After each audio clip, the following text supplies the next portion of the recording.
உனக்கு ஒரு நண்பன் இருக்கான். அவன் உனக்கு போன் பண்ணா நீ போனை எடுக்கல. அப்ப அவன் பார்வையில நீ போனை எடுக்கலையா இல்ல செத்துட்டியா?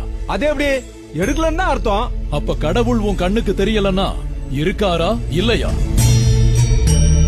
யாருக்கு தெரியும்? உங்க எல்லாருக்கும் நடுவுல கடவுள் உங்க பிரச்சனையை தீர்த்து வைக்க வந்திருக்கலாம். உங்களுக்கு தெரியுமா?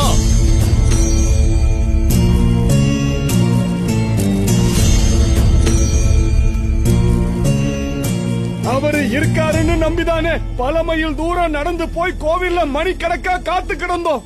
கால் வலி வந்ததுதான் மிச்சம், என் பிரச்சனை தீரலையே. உன் வீட்டுக்கு உனக்கு பிடிச்ச விருந்தாளி வந்திருக்காரு. என்ன பண்ணுவ? என்ன பண்ணுவோம்? கஷ்டமா இருந்தாலும் ஒரு 4 நாளைக்கு வச்சிருந்து நல்லபடியா கவனிச்சு வழி அனுப்பி வைப்போம். கடவுளும் அப்படிதான். உன்னை மணிக்கணக்கா அவர் சன்னதியில தங்க வச்சிருக்காருன்னா உன்னை கஷ்டப்படுத்த இல்ல, உன்னை அவர் ரொம்ப விரும்புறாருன்னு அர்த்தம்.